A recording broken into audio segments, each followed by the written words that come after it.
You know, collectively, the women in Tinseltown are trying to banter together for more movies, claiming that they are equal and they have the right, and the end result is product.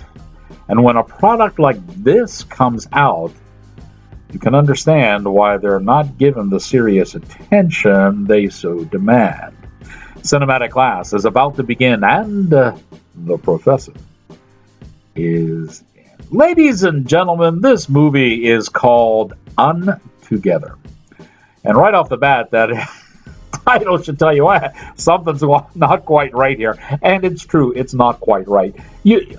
There's no conflict in this movie other than your two main principal stars, actresses, are playing characters who are trying to discover themselves. Now, there can normally be a lot of conflict in things like that. So you say, well, okay, your hero of your story has to go through a story arc and grow. And okay. The problem comes in the ideology behind all of this stuff. You see, these women are trying to present themselves as the modern day, strong, independent female. Okay. The problem is that while they are living these independent lives, they're not happy at all. And as they discover into themselves, the things they truly desire are the things women desired in decades ago. All of the things that go counter to the feminist revolution, counter to all of the I am woman, hear me roar philosophies. They want the things that, come home to a peaceful house, have a man there taking care of you, and all that good kind of stuff that Norman Rockwell presented. And this is what they want. So the dichotomy is in there. You have, I want to be a strong, independent woman, and yet I keep chasing all of these things that would make me not that. I can see right now a lot of the guys watching my reviews are going like, oh my God, another one of these movies.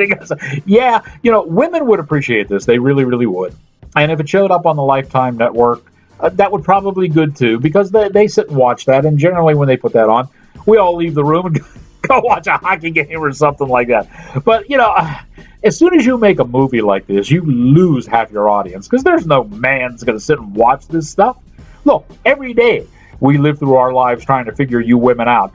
It's not considered entertainment for us to go watch a 2-hour movie in which, guess what?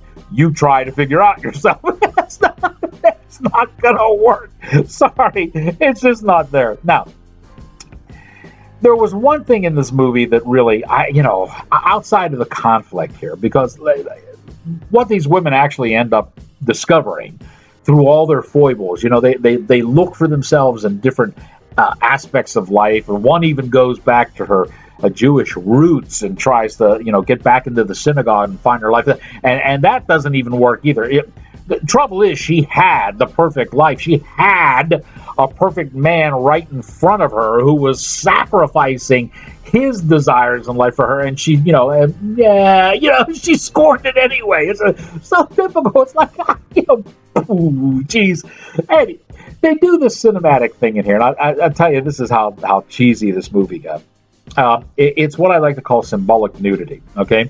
And the two main characters are Andrea and Nick, and they're having this, love affair.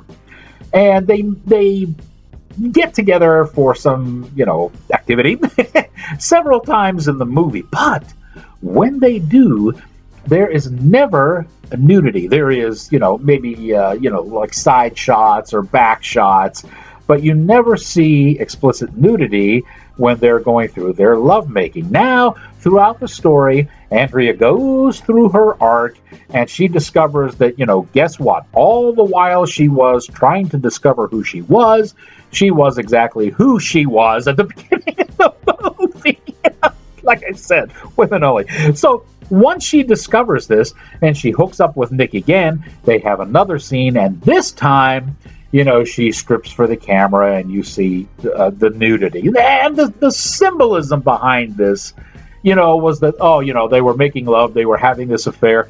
but they really didn't know each other because there was never this real nudity there. They were just kind of like, and then all of a sudden, once she discovers herself, ta-da! Here I am. Let's make whoopee. I said, that is such a cheap cinematic ploy. I can't even believe they threw it into the movie. And I'm guessing the producers thought, this is really pretty clever. Wait till the guys see this. Sorry, you didn't pull it over this one's eyes. I saw this thing coming a mile away, and when it happened, I went, oh, I can't believe they resorted to this. It was just, Gentlemen, skip this one, okay? Whatever you need to do it. Skip this one. Ladies, I'm sure you're going to find something worthwhile in this because it's only someone who is filled with estrogen that could probably make any sense out of this movie and find it enjoyable. Is it the way I want to spend my entertainment dollar? Nah. See, I sit through these so that you don't have to, guys. You're welcome. You can read my complete review on the blog, outtakeswithfiore.blogspot.com. And of course, you can watch the show on both Verizon Fios, Comcast, and Atlantic Broadband. All three systems are carrying the show, and it's literally on every day of the week at various times on those channels. So you can't let a day go by without catching Outtakes with Fiore. It continues to be the tri-state area's best film review show, award-winning too. So now that you have learned what you have learned, here endeth your lesson.